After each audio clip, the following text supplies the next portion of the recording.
오늘 말씀은 예레미야 43장입니다. 요한안과 애굽의 불행이라는 주제로 말씀을 전하겠습니다. 구약 성경의 배경에서 애굽이라는 나라의 위치는 아주 견고해 보입니다. 특별히 이스라엘 백성들에게는 말입니다. 애굽에서 종살이를 했음에도 불구하고 애굽이 가졌던 풍요로움을 늘 흠모했었기 때문입니다.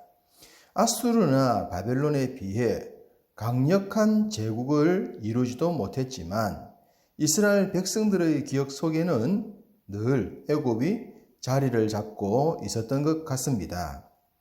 말씀을 드렸지만 애굽은 이스라엘 백성들을 큰 민족 만들기 위한 도구로 사용이 되었을 뿐인데도 이스라엘의 생각은 달랐습니다. 이미 BC 605년 세계대전에서 바벨론이 아수르와 애굽의 동맹군을 물리친 후 애굽의 영향력은 이미 사라지고 말았습니다. 더더구나 바벨론을 누르는 페르시아가 등장할 것임에도 불구하고 이스라엘은 여전히 애굽 타령하고 있었으니 역사를 몰라도 너무나도 몰랐던 것입니다. 바벨론이 예루살렘을 정복한 후에 그드랴를 총독으로 세웠지만 이스마엘은 바벨론을 인정할 수가 없어서 그드랴를 살해했습니다. 그 일을 막으려고 했던 요하나는 이스마엘이 암몬으로 망명을 해버리자 자신은 애굽으로의 망명 계획을 세웁니다. 또 여기서 애굽이 등장합니다.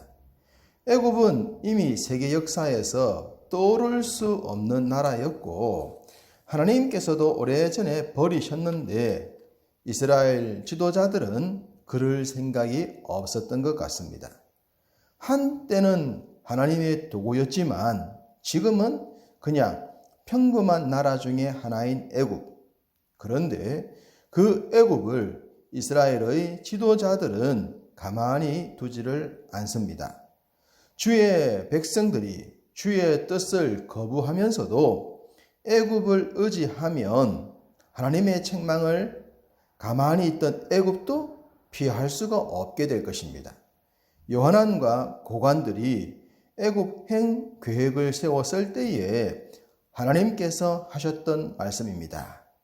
애굽행 결정은 애굽까지 불행하게 된다고요.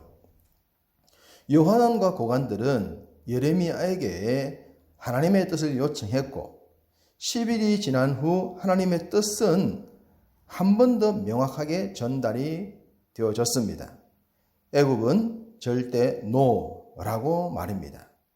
그냥 바벨론 정책을 따르는 것이 살 길이요 갈 길이라고 말입니다. 이렇게 분명하고 확실한 하나님의 뜻을 전달하자 물었던 자들의 반응이 나옵니다. 2절 전반절에 호사야의 아들 아사랴와 가랴의 아들 요하난과 모든 오만한 자가 예레미야에게 말하기를, 예레미야에게 물었던 자들을 성경은 오만한 자라고 합니다. 이미 자신들의 마음에 할 일들을 결정해 놓고 안 그런 척 선지자를 속이고 하나님을 속이려 했었기 때문입니다.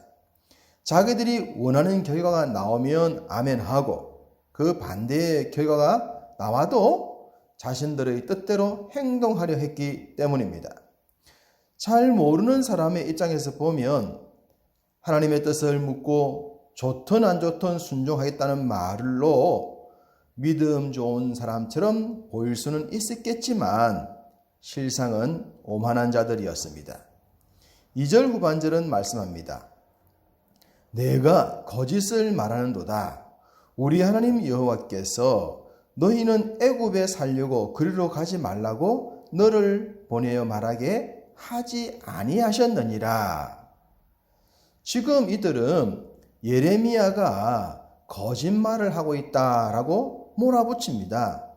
하나님께서 결코 너에게 그러한 말씀을 주시지 않았다고 했는데, 이 말은 결코 우리가 그런 말을 듣고 싶은 것이 아니다 라는 뜻이지 않겠습니까?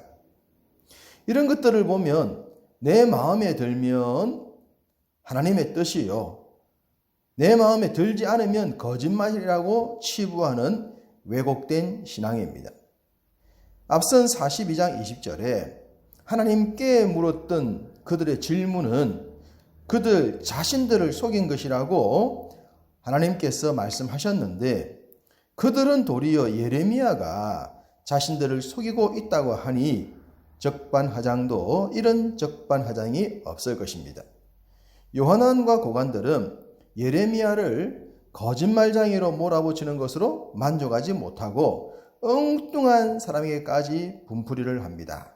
3절, 이는 네리야의 아들 바룩이 너를 부추겨서 우리를 대적하여 갈대아 사람의 손에 넘겨 죽이며 바벨론으로 붙잡아 가게 하려 함이라. 예레미야의 서기관 역할을 했던 바룩, 그는 선한 일에 목숨을 걸었고 선한 일을 위해 자신을 희생했던 사람입니다. 그런 바룩까지 거짓말장애로 몰아붙였고 심지어 자신들을 죽이려 한다고 협박을 했습니다. 결국 요한아는 하나님의 뜻을 무시한 채 애굽으로 내려가려 합니다. 심지어 예레미야와 바룩까지 데리고 말입니다. 42장 12절에 우리는 전쟁도 보이지 아니하며 나팔 소리도 들리지 아니하며 양식의 궁핍도 당하지 아니하는 애굽 땅으로 들어가 살리라. 이들이 앞서 했던 말입니다. 이런 꿈을 품고 이들은 애굽을 향합니다. 이들이 애굽의 다바네스라는 곳에 이르자 예레미야에게 하나님의 말씀이 임했습니다. 9절, 너는 유다 사람의 눈앞에서 내 손으로 큰 돌 여러 개를 가져다가 다바네스에 있는 바로의 궁전 대문에 벽돌로 쌓은 축대에 진흙으로 감추라고 말입니다.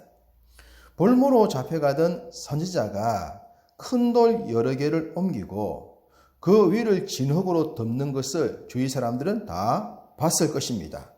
왜 저러는 거야? 미친 거 아니야?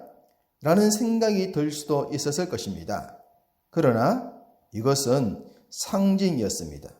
너희들이 주의 뜻을 거스르고 가만히 있는 애굽을 의지했기 때문에 반드시 애굽이 바벨론에 의해 수치를 당하게 될 것이라고 말입니다. 10절 중반절 보시면 내가 내 종 바벨론의 느부갓네살 왕을 불러오리니 그가 그의 왕좌를 내가 감추게 한 이 돌들 위에 놓고 또 그 화려한 큰 장막을 그 위에 치리라. 하나님은 여기서도 느부갓네살을 당신의 종이라고 하셨습니다. 여전히 하나님의 도구로 쓰임을 받고 있습니다. 하나님께서 예레미야가 진흙으로 감추라고 한 큰 돌은 일반적으로 군막을 설치할 때에 기초석으로 사용이 되었는데 그 위에 바벨론의 크고 화려한 장막이 세워질 것이라고 하셨습니다. 이것은 당연히 애굽이 바벨론의 지배를 받는다는 뜻입니다. 11절, 그가 느부갓네살을 말합니다. 그가 와서 애굽 땅을 치고 죽일 자를 죽이고 사로잡을 자는 사로잡고 칼로 칠 자는 칼로 칠 것이라. 요한아는 앞서 말씀드린 것처럼 애굽은 전쟁도 없고 나팔 소리도 없고 양식은 풍부한 땅이라고 생각을 했었습니다. 그런데 그 땅에 바벨론의 칼과 나팔 소리가 울려 퍼지게 될 것입니다. 애굽의 그 풍성한 곡식은 대적들에게 좋은 약탈거리가 되지 않겠습니까? 실제로 이 예언의 말씀대로 애굽은 BC 568년에서부터 567년경 바벨론의 침략을 받게 됩니다. 그러한 때에 이루어진 일을 12절 13절이 말씀하고 있습니다.